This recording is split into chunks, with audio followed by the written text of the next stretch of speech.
seen her before. Yes, the lady with all the confidence, the one that seems to have all the discipline because her body literally looks like she never leaves the gym.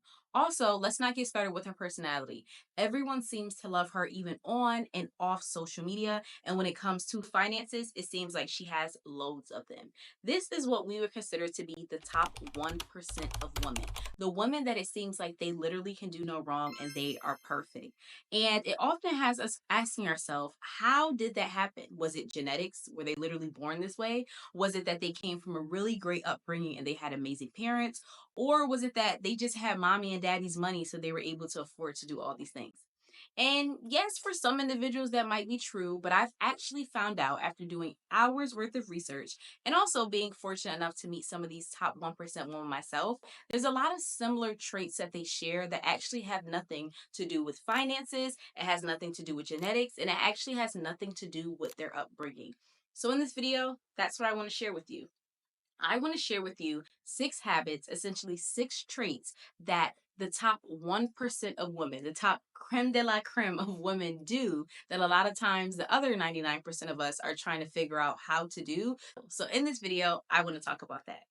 The first one is they take responsibility without taking blame. I think this is so imperative to learn, especially if you grew up in a household where when you did something wrong, you were reprimanded in a way of being chastised, being hit, being cussed out. Because I don't think a lot of us realize if we are raised like this, we start to take blame for our actions, contrary to taking responsibility for our actions. Because our parents constantly blame us for doing something wrong and they actually don't make us responsible for actions because they literally do not tell us what we did was wrong and what is the consequence of what we are doing. There's this thing of us being so fearful of not being caught doing something, us being fearful of not doing the wrong thing, that we actually never ask ourselves, what will this thing lead to? We always are worrying about, I just don't want to get in trouble. I just don't want my mom to catch me. I don't want my mom to be mad at me. And let me give you an example of this that I think a lot of people can relate to. So let's take it back to when we used to have to take out the meat before our mom came home. And this is before we had phones. And this is when our mom literally used to write a note saying, take the meat out when I get home. We've all had this happen before where we hear our mom pulling up or it's about time for our mom to come home from work. And we're like, oh my gosh, I forgot to take out the meat. Oh my gosh, I forgot to put it in some warm water. And then we try whatever we can do really fast to essentially defrost the meat. The problem is we are so fearful of getting cussed out, of getting chastised, of getting in trouble, that we are literally just trying to avoid trouble. We are literally just trying to avoid blame. We are not defrosting the meat so we can eat tonight. But if you think about it, isn't that the whole reason? The whole reason our mom wants us to do that is so when she comes home from work, she can cook. But because she never asks us to take or never tells us, teaches us essentially to take responsibilities for our actions, when she comes home, instead of explaining to us, hey, if you do not take out the meat at night, you won't eat. What does she do? Why didn't you take out that meat? You should have took out that meat. I've been working all day and you ain't take out that meat. And so we're so fearful of making the wrong decision that we never learn essentially to take responsibility for our actions. We're so fearful of essentially doing the wrong thing because we're never explained to, hey, this leads to this. Take out emotion, take out blame, take out shame. If you do this thing, then this thing is going to happen. We could have been hungry all day, but what is the first thing we think about when we hear our mom coming home? I'm going to get in trouble. We don't even think what's the consequence of the action, us not eating, even though we are hungry because we were never taught to take responsibility for our actions. And so what does that look like when we become adults? This looks like you waking up late and not being able to go to the gym to work out like you said you were going to. And instead of you taking responsibility for that action and saying, okay, I woke up late. Why did I wake up late? Because individuals who take responsibility for their actions look at this as data. That's data telling them, okay, this thing led to this thing. If I don't want this outcome anymore, I need to do something differently. A lot of individuals who grew up with that blame turn that blame into their identity because what did your parents tell you when you got a bad grade? What's wrong with you? Why can't you pay attention? Why are you acting dumb or why are you acting? So there's this thing of that literally becoming our identity. You get what I'm saying? I hope these analogies make sense. And so when you wake up late in the morning, instead of you looking at it as data and saying, hey, why did I wake up late? Did I go to sleep late last night? Did I drink too much water and I woke up to have to use the bathroom? Did I drink coffee too late? Did I drink an energy drink? Instead of you using what happened as data so you can correct it for next time, instead, what you do is say, I'm so lazy.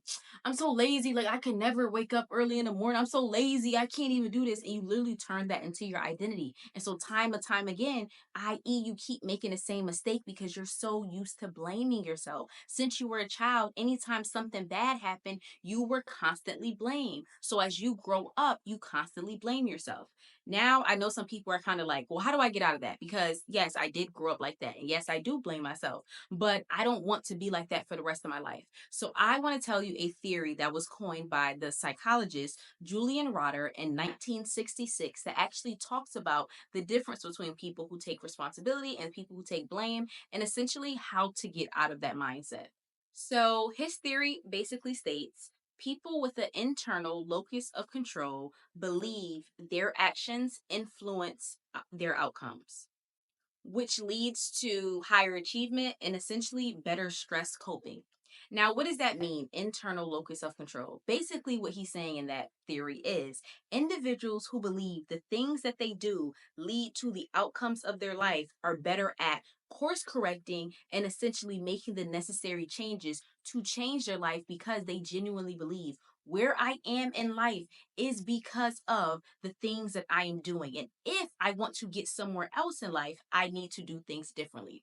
The difference with individuals who essentially do not have this internal locus of control. They have an external locus of control. They feel like outside things are essentially why they are where they are in their life. And this comes from a sense of blame growing up. Comes from a sense of avoidance growing up. So what you have to do is first and foremost realize, yes, you might have came from a background of poverty. You might have came from a background of welfare. You might have came from a background of people not knowing how to manage money.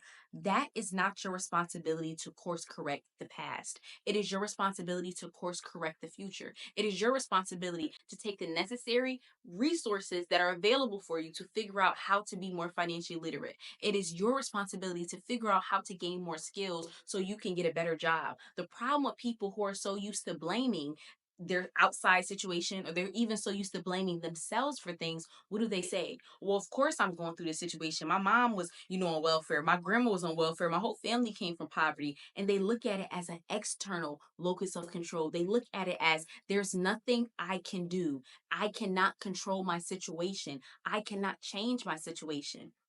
And so they don't even realize they literally got there because of their actions.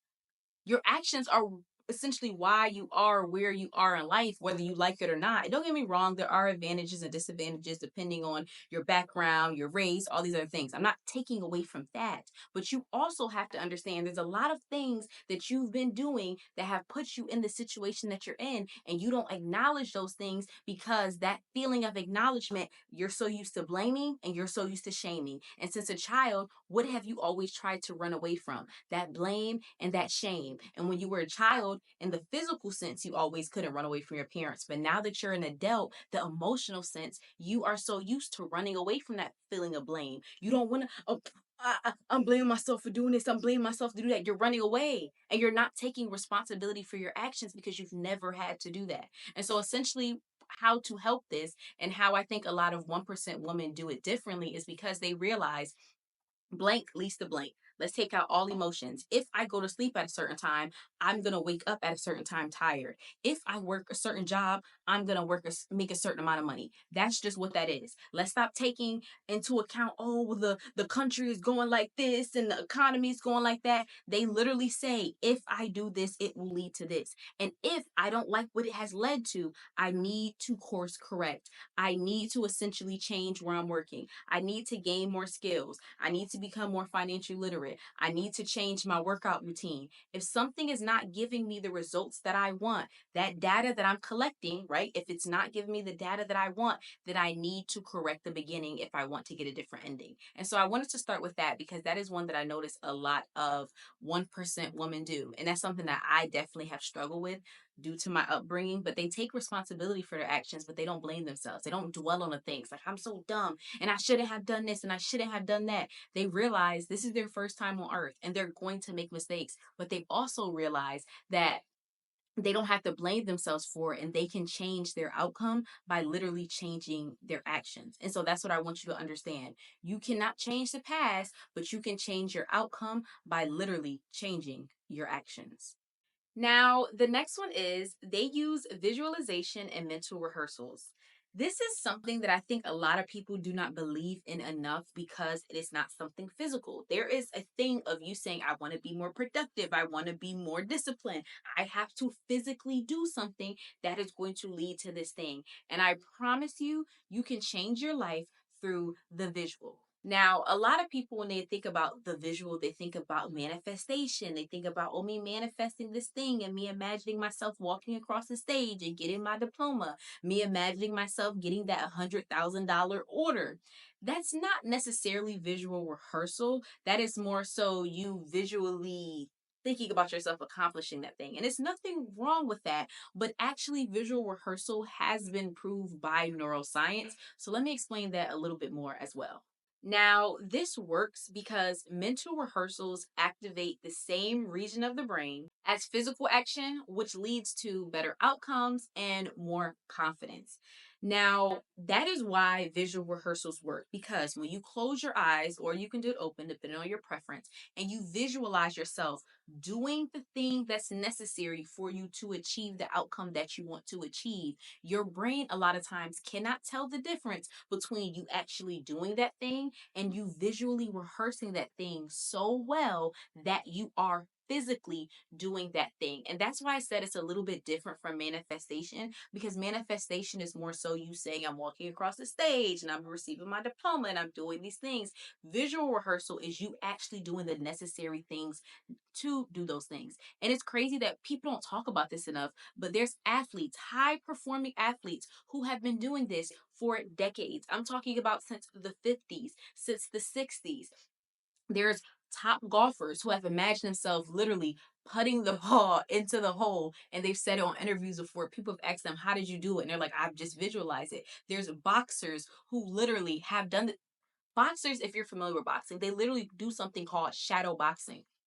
They're not boxing anyone, but they're preparing themselves to box as if they are boxing.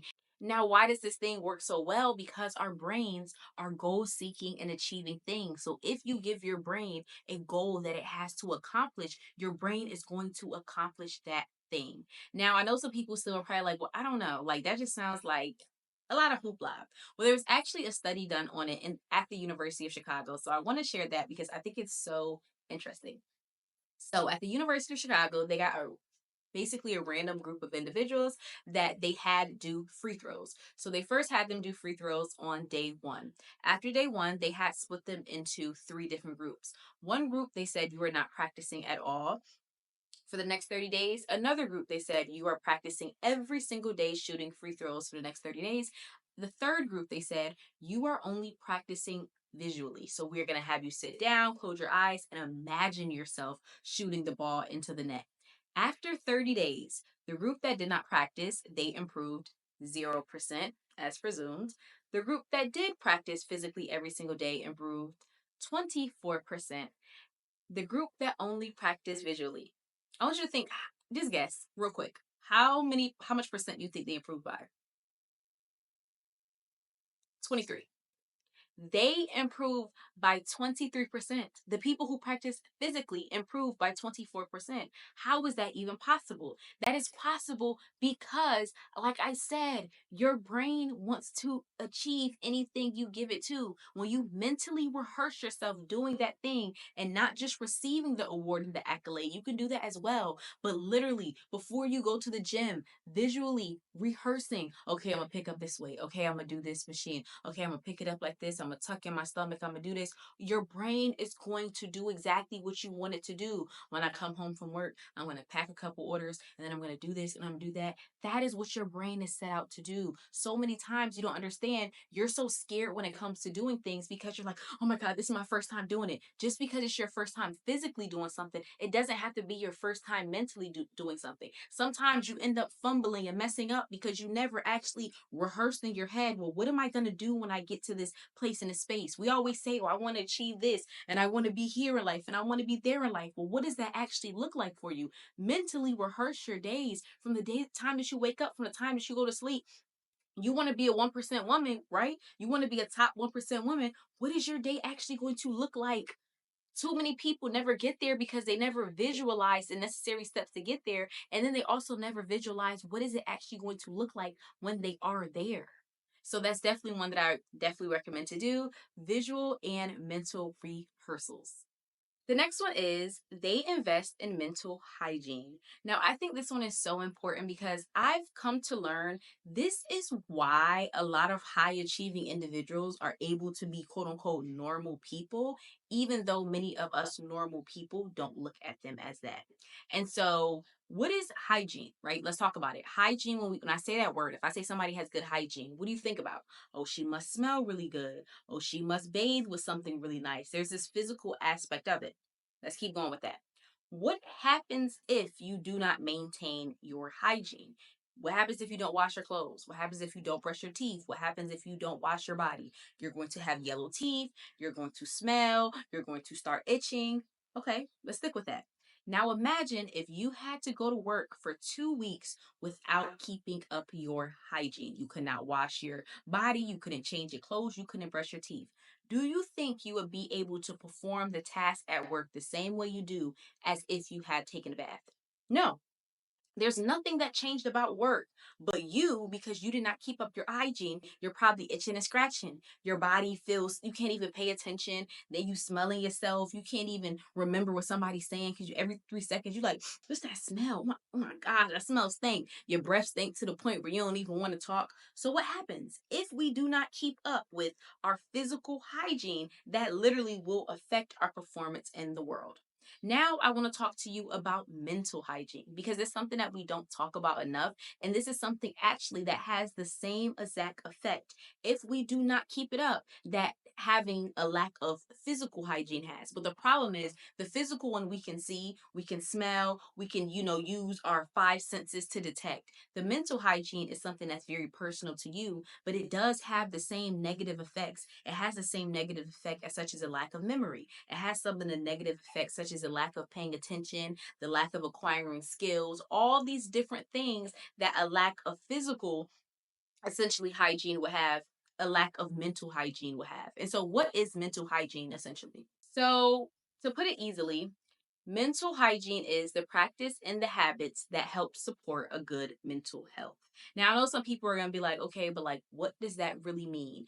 Basically, the things that you do that put you in a better mind state, I necessarily would say. And if you think about it on a physical level, it's basically the same thing. What do you have to do to keep up your physical health? As far as working out, as far as the constant washing of your body, right? The process of taking in things and pushing things out. If you have good hygiene, you can go to the gym, but then also you can smell good the next day. There's no correlation between the two. You're not going to stink because you have good hygiene. I want you to think about the same thing when it comes to your mental hygiene. And this is why I said this is why a lot of high achieving people can still be quote unquote normal people, and a lot of people are confused why. This is why people are confused when not too long ago, Michelle Obama, so sorry, couldn't believe it, just forgot her name. Michelle Obama recently posted something, or on her podcast, she talked about how she watches The Real Housewives. And people are like, oh my gosh, she watches The Real Housewives. There was a video that was uploaded about 2 weeks ago of Prince Harry and his wife, and they were inside the labor delivery room with one of their children, and they were dancing to that song. If she a baby mama, she gon' drop that baby drop it low, drop it down low. And everybody was like literally so perplexed because they're like, what? Like they listened to this when they heard Michelle Obama watching The Housewives. What? That's so like raunchy, and she watches this.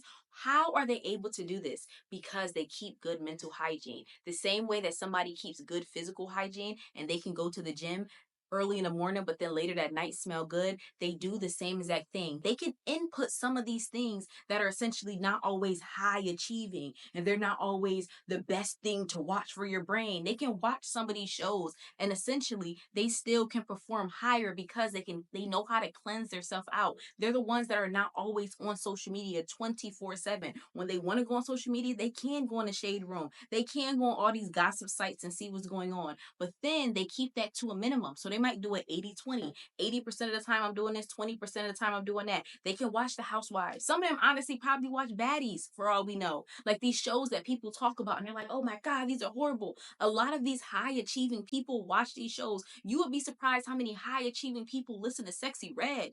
Honestly and truly. But how are they able to do these quote unquote normal things? It is because they have practices that they do to wash these things out. So they do say, hey, I want to listen to a Sexy Red song. Okay, I'm listening to that song today. But for the next 2 days, I'm listening to motivational podcasts. For the next 2 days, I'm journaling. Or even that same night, they journal. They practice things that are essentially going to help them exercise that mental capacity, essentially exercise that brain, have mental hygiene. But I also want to talk to you about some of the effects of having bad mental hygiene. And a lot of times it comes from the phone. And I know we always hear this all the time, but I wanted to talk about this. That was an article published, and it has a few medical doctors that talked about them doing research on the effects of when it comes to your phone and mental hygiene. And I want to explain to you guys some of the negative effects of that. So, I'm going to read a little bit of an excerpt from the National Library of Medicine, and this is talking about two medical doctors' findings on the effects of multitasking while being on different kinds of screens and just the overuse of your phone. Ophir found that heavy media multitaskers perform poorly on task switching ability tests, indicating a lack of cognitive control.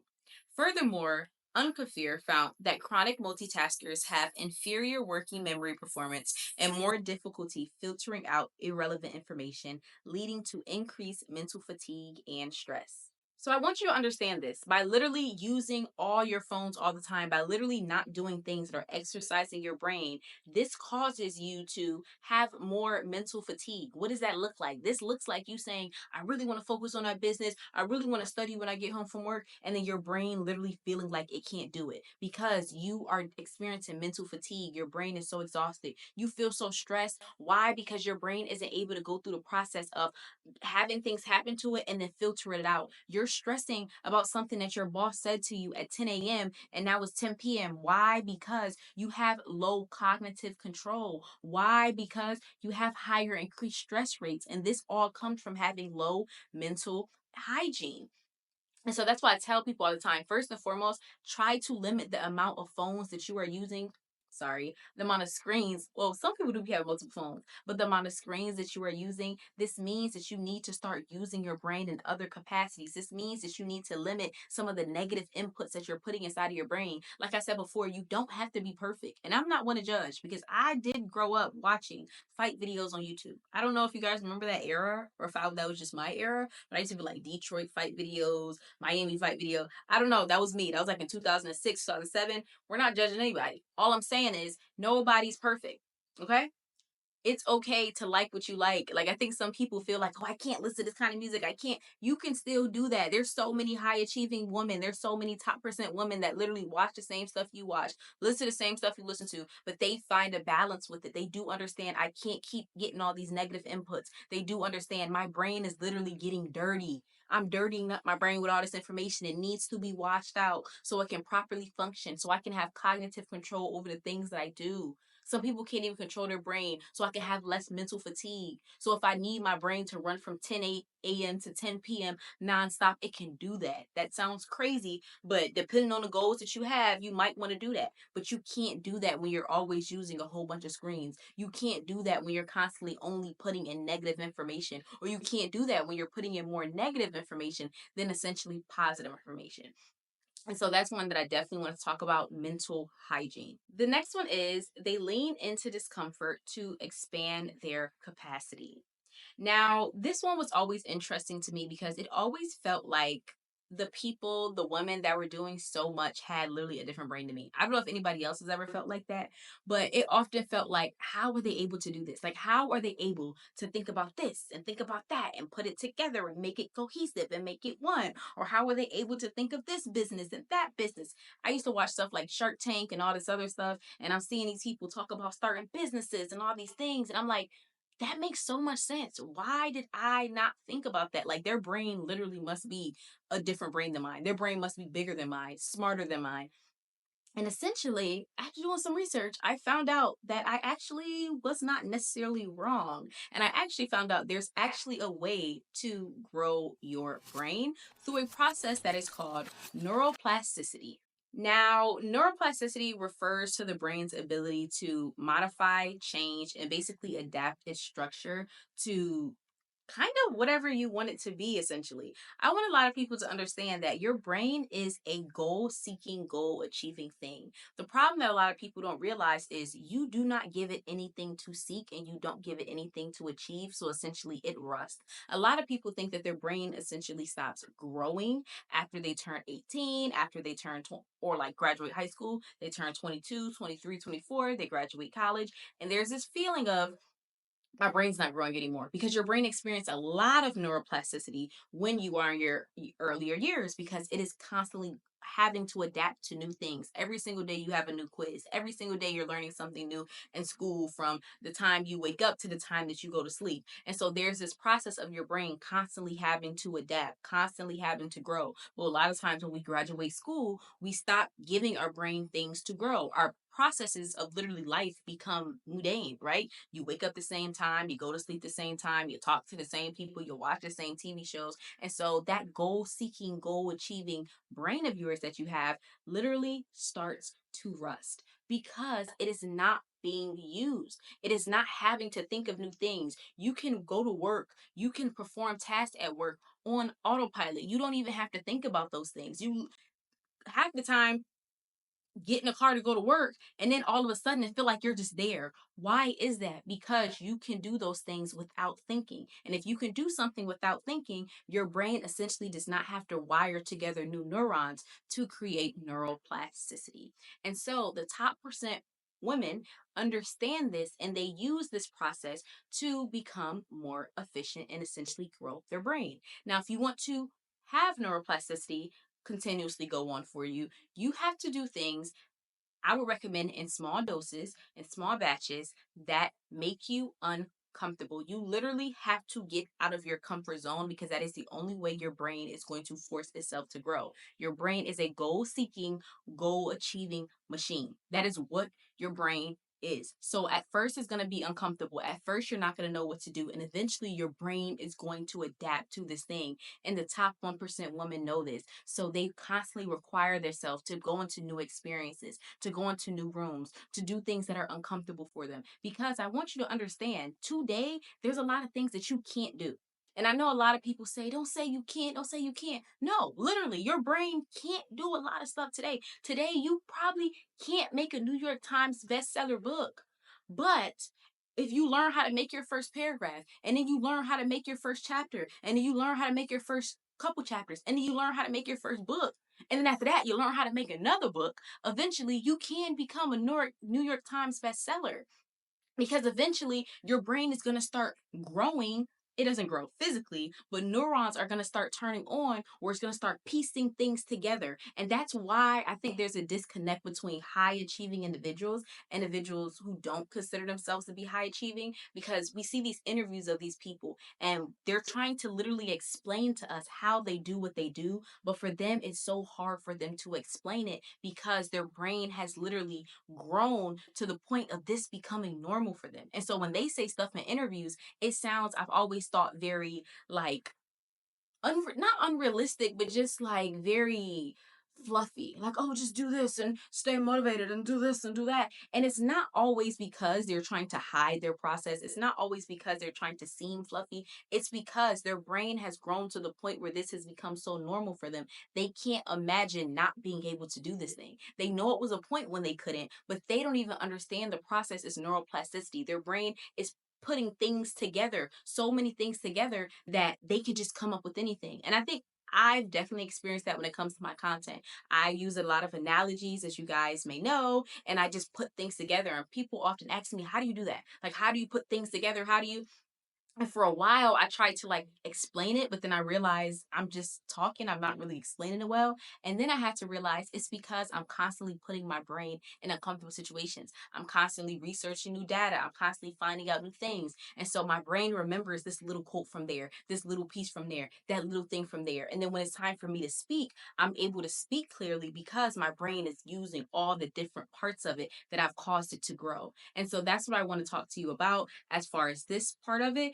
A lot of 1% women do a process of leaning into the uncomfort, leaning into uncomfortable things to constantly grow their brain and grow their capacity. So when there becomes a huge thing that they have to do, they're able to do it so well. And they're able to, it literally feels like everything they touch is turn to gold and everything they do is amazing and they can't do any wrong. And it's like, no, they can't do any wrong. Yes, you're right. Everything does touch the gold because they have all these wires in their brain that are lit up that allows them to achieve things at such a larger rate that you would not be able to achieve because you don't have neuroplasticity. Your brain is literally rusted. It has not been used in so long. And so when you try to do these big things, your brain literally feels like it can't do it. Your brain feels tired. You feel defeated. And a lot of this is because your brain is kind of like, we don't really exercise this thing. We don't really use this thing. And now you're trying to do this big thing. And it's like, girl, this is our first time at the gym. Let's start with the 5 pound weight instead of trying to do the 55 pound weight. Okay. The next one is they prioritize deep work and focus. I've realized the misconception about a lot of high achieving women is this thing that they're always busy. And they're actually not always busy. They're usually always focused. I think a lot of people confuse this focus with like, oh my gosh, they do so many things at once. And it's actually, they do a process called deep work, which leads to a process called flow, which not only allows them to do more, but allows them to do it faster and essentially be able to achieve more in 1 hour than a quote unquote normal person or person who's not in the state of flow can achieve and or retain and learn within 3 to 4 hours. So first, let's talk about deep work and the process of it. I'm going to explain it briefly, but I definitely recommend if you're interested in learning more about it to get the book Deep Work by Cal Newport. He has an entire book about it. I read it. I definitely enjoy it. So first and foremost, they do something called deep work. Deep work is essentially when you mentally put your brain into this area of focus. And I would say you put your brain and your body into it. So deep work is when you say, okay, every day at 7 a.m., I'm going to go to the kitchen table. I'm going to put on jazz music. I'm going to have a cup of water. I'm going to have a pen. I'm going to have a piece of paper and I'm going to work on blank. That is getting your body ready and having you do deep focus. You are creating an environment for yourself. Essentially, you're creating a cue for yourself so your brain knows at this time, this is when we turn on, this is when we do this. It's very similar to how it's hard to really be productive in your bed. Like I've tried it before to create content in my bed as far as like organizing stuff and researching stuff, and I always fall asleep. And I used to always feel like, why am I always falling asleep? Why am I always tired? Because my brain has learned over the years my bed is a cue for sleep. And so you need to create an environment for yourself first and foremost so your body understands we are getting into deep work and your brain can understand that we are getting into deep work. And I'm not going to go to it too much. Like I said, I definitely recommend to read the book, but that's like the first process of starting it. And then once you understand deep work and you start getting into that, that is how your brain gets into a flow state. So you might have heard of flow state before. And at first there was some like conjunction about it, like is it real, is it not real, but it's actually been proven by neuroscientists, so I'm going to explain it to you a little bit further. So, the flow state is a state of deep immersion and focus that has been linked to enhanced performance and well being. Now, neuroscience research suggests that it's doing this by activating different parts of the brain. So, essentially, when you are in the flow state, you are able to perform better as far as mentally, and you are actually able to get a lot more happiness out of life and what you are doing. So, let me talk about some of the benefits of being in a flow state. So, I talked about how they said it does improve performance in various activities, and they've said it's done things such as improve your skill acquisition. So basically allow you to be able to obtain skills faster.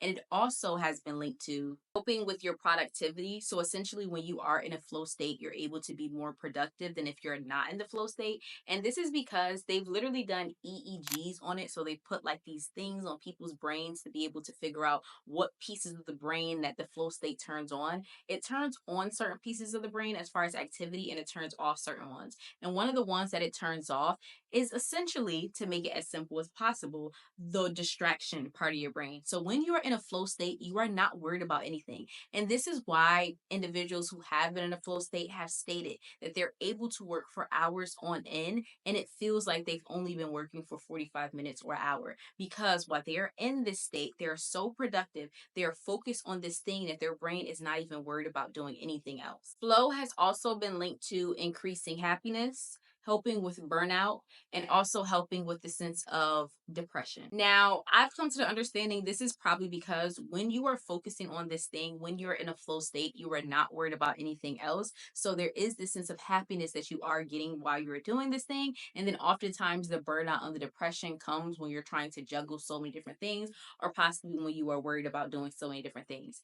I don't want to get into it too much to make it too scientific, but essentially, learning how to turn on and off the flow state is such an amazing skill to have, and the top 1% women have it. Because if you think about it, it is like a superpower. Yes, I did explain it has been scientifically proven from neuroscience. It is something that is true, but if you think about it, that literally sounds like a superpower. I can say I want to focus on this thing. I can focus on this thing at hours at end. Not only am I focusing on this thing at hours at end, I'm going to get an improved performance doing this thing. So imagine if I consistently do this thing and I get this jump, and I get this jump, and I get this jump. Individuals who cannot get into a flow state, the other 99% of individuals, are going to try to do the same thing, and they're always going to feel behind me because they cannot activate that flow state. So they can do the same amount of things for the same amount of hours, and I can get 90% ahead of doing something, and they can only get 20 more percent ahead at doing something. And that is something I've learned that a lot of high achieving women know how to do. Essentially do this thing of turn on and turn off this flow state, and they do it through deep work. Like I said before, I definitely recommend to check out that book, Deep Work by Cal Newport. Also, you can watch different videos about the flow state. If you guys would like, I actually can create an entire video about that. Comment that below if that's something that you guys would like to see. But that's definitely something that helps a lot of women get a lot farther, and it literally is like a superpower. The next one is they invest in ROI skills. So ROI stands for return on investment. They invest in skills that essentially are going to help them achieve more. This is one thing that I think a lot of people don't do. Once you leave high school, once you leave college, there's this thing of you not spending money, or honestly, time much, as far as investing in more skills. And women who are top 1% women are constantly investing in new skills, and these skills can be something really, really grand or really, really new, such as AI or whatever, it's some course, or it literally can be them going to a speaking class and learning how to speak better. They're better with their communication. I've seen some women talk about going to class, talking about literally how to pose eloquently, because they're like, I always have to take pictures for my job, or I always have to take pictures. So let me learn how to pose. I've seen women go to classes learning how to walk better in heels, how to walk more eloquently, how to stand up with a better posture. They spend money on things that are going to give them return on their investment, because they understand their value as a woman, and they understand every component of me. I want to be high value. I don't just want to make a lot of money and be a pretty face. I want to be able to speak eloquently. I want to be able to walk eloquently. I want to be able to be, vast in knowledge about a particular topic. And so many people, I think, become stagnant in life because you get a job, and just because you've been working at that job for 5 years or 10 years, they feel like all I need to do is what's at this job. And they don't realize there's so many people that have been working there a fraction of the time that you've been working there that can bump ahead of you because they return on their investment skills. They pay for skills that are going to make them better than you, faster than you.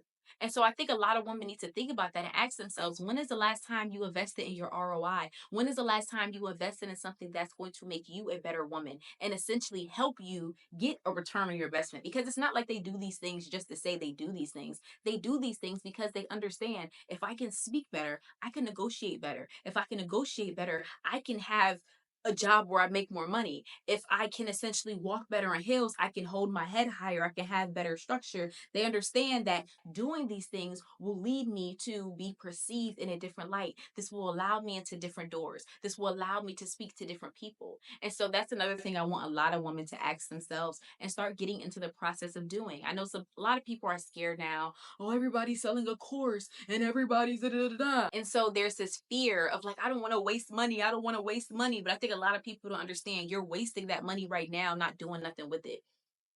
Money to $5 today is not gonna be worth $5 in 2 years. That's probably gonna be worth $4.50, if not less than that. As time goes on, this money is going to start deteriorating literally. It's going to start losing value literally. You need to start investing in yourself. High value women are constantly doing things to invest in themselves, and not necessarily always money, it's time as well. They're reading the books, they're listening to the podcast, but they're doing it on a consistent basis so that they are consistently getting a return on their time and getting a return on their money with things that are going to boost them up and make them higher value. Now, the final one, in my opinion, is one of the most important ones, because a lot of you came to this video, you want to be a high value woman, you want to be a 1% woman, but a lot of people, the undertone behind that is you want to be rich. And one thing I've learned from a lot of high value women is, first and foremost, they understand their definition of being rich. I want you to understand, having money is having a tool. Money is a tool. Money, when people say money does not bring happiness, it is because it literally does not bring happiness. Money does not smile. Money does not hug you, and money does not love you. It is what you use money on that is essentially supposed to bring you happiness. Because if I could tell you right now, I can give you $1,000,000. But if I tell you, but you got to keep it in the closet and you can't touch it, are you going to want that $1,000,000? No, because what's the point of having it if I can't use it? The problem that a lot of people don't understand is, you never thought about your definition of rich. So you never thought about how to actually use this tool. Everybody says they want the tool. I want money. I want more money. And you don't even know what you would do with it. And this is why the vast majority, over 65% of individuals who win the lottery, go broke within a few years. These people who win millions of dollars, and I'm sure they've said it, that's the whole point of entering the lottery, because they probably needed money. How do they go broke so fast? Because they never found out, first and foremost, what is their definition of rich. And I actually learned this concept in a book called I Will Teach You How to Be Rich by the author Ramit Sethi. I definitely recommend to read that book. And he actually made me question, for the first time in my life, what is my definition of rich? Because I think before that, I had one very similar to everyone else. My definition of rich is being able to work whenever I want, wherever I want, being able to have designer clothes, been able to go on vacation definitely whenever I want, been able to have a nice car, live in a nice place, in a nice neighborhood. Like, that is my definition of rich. And I had to learn, a lot of times our definition of rich comes from social media. It comes from us seeing all these things and all these people doing all these things. And so we convince ourselves it's an all or nothing. I have to have the bags, I have to have the clothes, I have to have the apartment, because that is the definition of rich. And a lot of people don't understand, first and foremost, you waste a lot of money on these things because you truly didn't want these things. You wanted these things because somebody else had them, or you wanted these things because of the image that you feel like it will give you. But then at the same time, you feel so burnt out in life. You feel so tired, exhausted in life, because you don't have that thing that truly makes life rich. Because when it comes to how to be rich and what high value women, 1% women knowing their definition of rich, it is from money, don't get me wrong, but it's also how they are using that money, how they're using that tool. And as long as you have any money, you can learn how to be rich. You just have to learn your definition of it. See, for some people, to be rich is being able to go on vacation every 2 months. I don't really care where I live, as long as I live in a pretty decent neighborhood, decent place. It don't got to be a house, it could be an apartment. I don't care what kind of car I drive, as long as my car get me from A to B. I ain't got to worry about it too much. I'm not really worried about all this other stuff. I'm worried about the thing that brings me happiness, the thing that brings me joy is going on vacation. And as long as I can do that every 2 months, every 3 months, I'm rich. There's some other people that's like, you know what? I live in New York. I don't even need a car. I ain't worried about a car. I can live in, a pretty decent neighborhood. But one thing about me, every single weekend, I have to be able to go to a nice restaurant and I have to not be able to worry about the bill. That's their definition of rich. And as long as they can do that, they're rich. Now, disclaimer, I don't want people to think that I'm saying, oh, well, you shouldn't worry about having nice things and don't. At the end of the day, if those are things that you want to have, those are things that you want to have. But you have to understand what makes you rich. Meaning, if those things were all to be taken, if all the money was to be taken away and you could only spend money on one thing, what is that one thing that will make you happy? See, so many people, if everything was taken away from them, they would think they can't be happy at all. But I can't have the designer bags anymore. But I can't have the nice apartment. But I can't, because you don't know your definition of being rich. And like I said, social media has distorted it. And for you not even to understand that money is supposed to be a tool. And I know a lot of people say money isn't everything and money, don't get me wrong, you do need money to have a certain level of comfortability. I'm not taking that away. But I can honestly say from prior experience, I was a six figure business owner for a few years. I was 21, 22, 23, making all of this money. And I can honestly say it was one of the saddest, depressing points of my life. But I was doing all the things that I said would make me happy, right? I was going on vacation for almost a month long. I was working literally from anywhere. I was picking up and going whenever I wanted to and doing all these things. And the problem is, I was doing all the things that social media taught me would make me rich, that TV taught me would make me rich. And inside, I was not happy because I still did not find that thing that brought me happiness. And so, a lot of high value women, they're constantly doing stuff. They're constantly, they're constantly, but you know what keeps them from not being burnt out? Because they find that thing that makes them feel rich and here in their heart, and they make sure they do that thing consistently. No matter what's going on, I gotta go on a vacation every 3 months. No matter what's going on, I gotta go to a restaurant. No matter what's going on, they continuously do these things. So when they're pouring outside of themselves, because that's just what you have to do in life, they're constantly getting poured back into them. And so I want you to think about that. If I was to tell you, you have 2 minutes and I can give you something that would cost high value money, but unlimitedly, what would that thing be for the rest of your life? A lot of people wouldn't even know. They're like, oh my gosh, should I do shoes? Oh my gosh, should I do clothes? Oh my gosh. Until you can figure that thing out and be so 10 toes on that thing that you wouldn't say after, maybe I should have chose this, maybe I should have chose that. You don't know your definition of rich. So even if you do get to that point of being rich monetarily and having the money for it, you're gonna waste it. And that's why we see the Bill Gates and the Mark Zuckerbergs. Every time you see them, they wearing some cargos and a t-shirt. Because that's their not their definition of rich. They don't care about clothes. I'm sure they got yachts and boats and all these jets. Because they like, I want to pick up and go whenever I want to go. That's my definition of rich. And so I realized, I say all that to say a lot of 1% women know their definition of being rich. Now, thank you guys so much for watching my video. Of course, don't forget to like, comment, and subscribe. If you like this video, but you want the audio versions of it, definitely subscribe to my podcast, which I'll have linked below. I'll come out with a new episode every Tuesday. Definitely don't forget to sign up for my newsletter. Follow me below on any other social media platforms, which is really just TikTok. And of course, I said I'm going to start doing an advice column. Please comment below what times you want me to do it. So I chose to do it after 6 p.m. Eastern time, Monday through Thursday. So, what time would you guys like me to do it?